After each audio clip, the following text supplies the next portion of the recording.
Next question, which is very important and big question. Listen the question first. Explain the construction and working of electric motor. And explain the construction and working of electric motor with the help of diagram.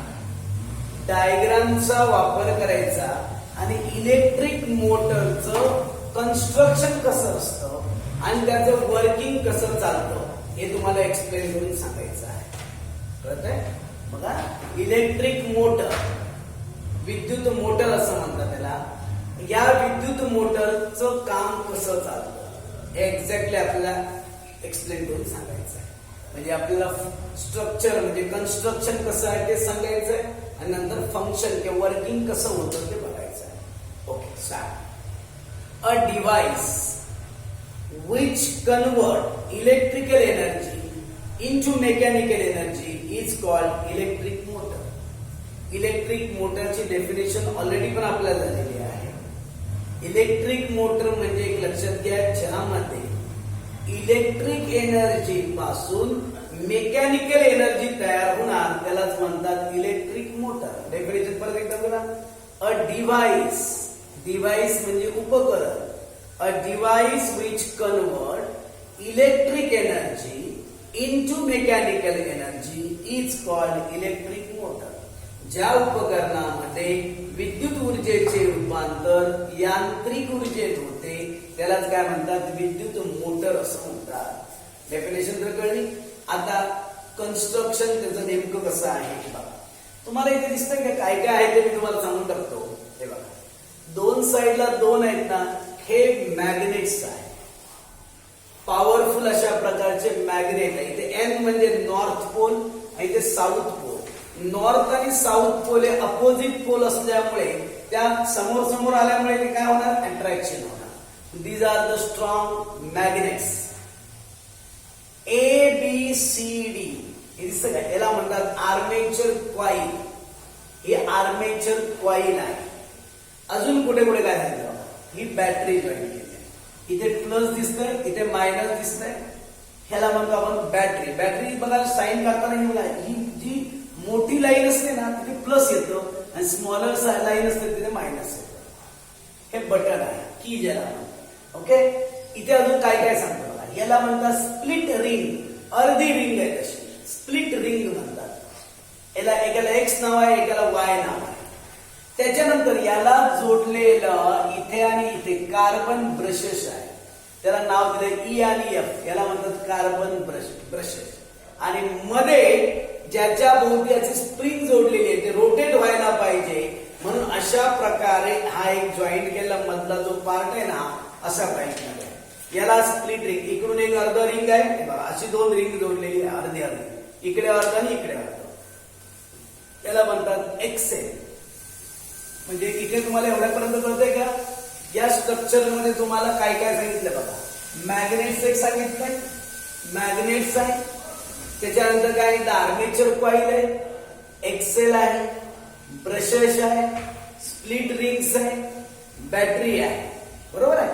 बघू आपण information सांगतो मी, ऐका. Construction म्हणजे रचना काय सांगितलं बघा. Armature coil. Armature coil म्हणजे काय सांगितलं बघा. rectangular loop of copper wire have resistive coating. हे बघा, रेक्टँग्युलर शेप मध्ये, कोणत्या रेक्टँग्युलर शेप मध्ये कॉपरची वायर अशा प्रकारे बेंड केलेली आहे, त्याला लूप असं म्हणतात. यालाच म्हणतात armature coil. A B C D. This one is armature coil. कळतंय? ओके. नेक्स्ट वन आहे strong magnets. Armature coil is placed between the north pole and south pole of two strong magnets. See, this one is north pole of the magnet, this one is south pole of the magnet, and between these two poles you can see armature coil is placed. तर इथेपर्यंत दोन मॅग्नेटच्या मध्ये एक armature coil ठेवण्यात आलेली आहे.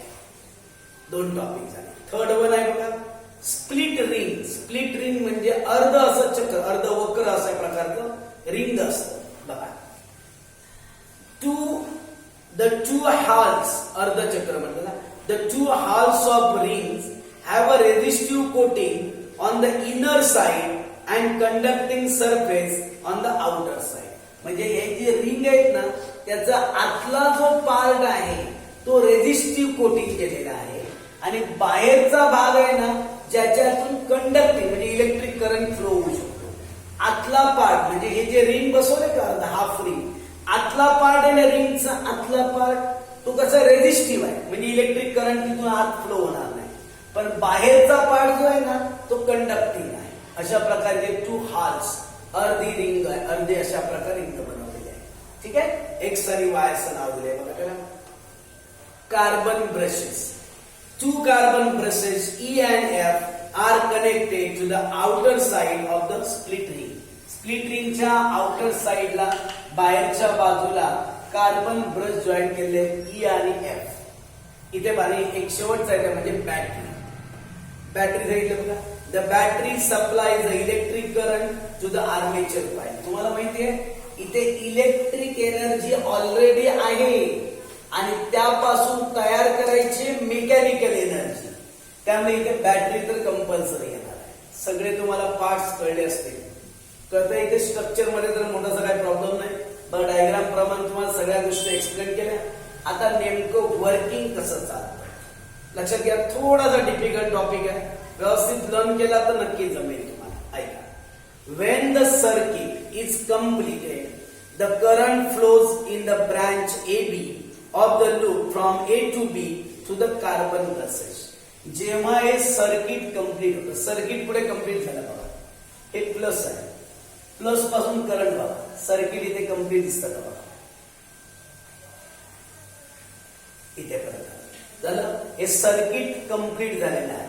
जर आपण इथे की म्हणजे बटन आपण काय केलं प्रेस केलं की आपोआपच करंट काय व्हायला लागणार, फ्लो व्हायला स्टार्ट होणार, कारण सर्किट कंप्लीट झालंय. मग काय सांगितलं बघा, when the circuit is completed the current flows in the branch AB. पहिल्यांदा करंट कुठे जातो मला बघा, AB ब्रँच मध्ये जातो. पुढे त्याचा इफेक्ट काय होता थ्रू द कार्बन ब्रशेस. हा कार्बन ब्रश आहे ना इथे, या कार्बन ब्रश मधून तो AB मध्ये करंट जातो. व्यवस्थित लक्ष द्या आणि पीडीएफ समोर ठेवा आणि व्हिडिओ व्यवस्थित बघा म्हणजे तुम्हाला प्रत्येक टॉपिक व्यवस्थित कळेल. दोन्ही गोष्टी ठेवायच्या तुमच्या समोर, डायग्राम ठेवायची टेक्स्टबुक मध्ये काढून दिलेली, नंबर नेक्स्ट पीडीएफ मध्ये ज्या नोट्स दिल्या त्या समोर ठेवायच्या आणि व्हिडिओ बघायचा म्हणजे तुम्हाला प्रत्येक टॉपिक व्यवस्थित कळेल. Second point, according to Fleming's left hand rule. फ्लेमिंगच्या लेफ्ट हँड रूल नुसार काय होतं बघा, a force is exerted on the branch AB.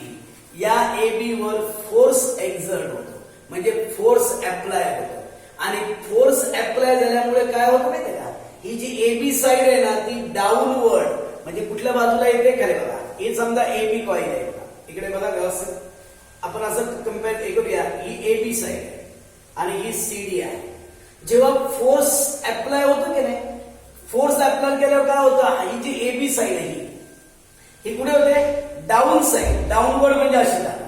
मग ही जर डाऊनवर्ड गेली तर मला सांगा CD साइड आहे ती कुठल्या डायरेक्शनला, अपवर्ड येईल ना. बघा ना ही AB साइड आहे, फोर्समुळे काय होणार, ही खाली आली तर मग मला सांगा CD साइड वर येईल ना, अपवर्ड होईल. बघा काय होतं सांगितलंय. According to Fleming's left hand rule, a force is exerted on the branch AB downward direction and CD in upward direction. AB ला पुढे डाऊनवर्ड डायरेक्शन मध्ये आणि CD ला अपवर्ड डायरेक्शन मध्ये फोर्स अप्लाय होतो. नेक्स्ट पॉइंट आहे, thus the loop and the axle start rotating in anti-clockwise direction. त्यामुळे काय होतं बघा, हे जे AB हे काय होणार सांगा, खाली जाणार आणि हे वर येणार. म्हणजे अशा प्रकारे स्ट्रक्चर होत राहतं आणि यामुळेच काय व्हायला लागतं बघा, याची मुवमेंट व्हायला लागल्यामुळेच काय होतं, loop and the axle started rotating. त्यामुळे हे अर्धचक्र आहे ना, हे आपोआप असं काय व्हायला लागतं, फिरायला लागतं, कारण हे याला जॉईंट केलेलं आहे ना. मग एक्सेल याला रिंग जोडलेलं आहे बघा, हे पण फिरायला लागतं. बघा पुन्हा एकदा, द लूप म्हणजे लूप म्हणजे थोडक्यात काय सांगितलं, हे आर्मेचर कॉइल आणि अजून काय सांगितलं, the axle start rotating anti clockwise. Anti clockwise म्हणजे घड्याळाच्या काट्याच्या अपोजिट डायरेक्शन. तुम्हाला घड्याळाचा काटा माहिती आहे ना, हे घड्याळ आहे. घड्याळामध्ये कसं असतं, काटा कुठे, हे 12 आहे, ते 3 आहे, ते 6 आहे, ते 9 आहे. तुम्ही बघितलं असेल काटा कुठून कुठे जातो माहिती आहे आपल्याला. हे बघा, हे काटे इकडून असे फिरतात अशा डायरेक्शन मध्ये, बरोबर ना. याला म्हणतात क्लॉकवाईज.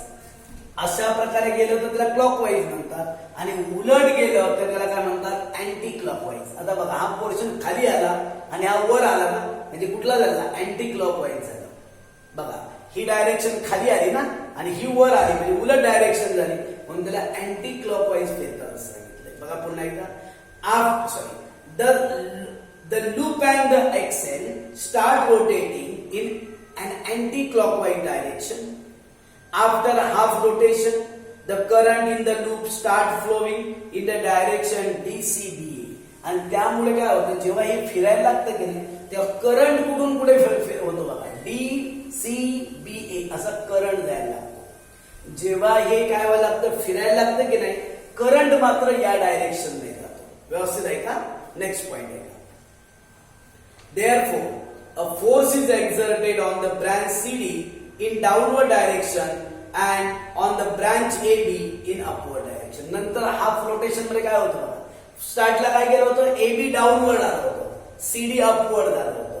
नंतर काय व्हायला लागतं, उलट डायरेक्शन होते. हा जो CD आहे ना, ते डाऊनवर्ड होतं, मग आपोआपच AB कुठे होणार, अपवर्ड होतं. बघा पुन्हा एकदा, a force is exerted on the branch CD in downward, CD downward म्हणजे CD खाली जातं, and on the branch AB in upward direction, AB upward direction मध्ये येतं. Thus the current in the loop is reversed after each half rotation. त्यामुळे current काय होत राहतो, reverse होत राहतो, उलट होत राहतो, उलट फिरतो. म्हणजे एकदा करंट काय होतो, या डायरेक्शन मध्ये जातो तर कधी या डायरेक्शन मध्ये जातो. करंट काय होतो, रिव्हर्स होत राहतो, आणि त्याचा इफेक्ट काय होतो बघा. And the loop and the axle continue to rotate in the anti-clockwise.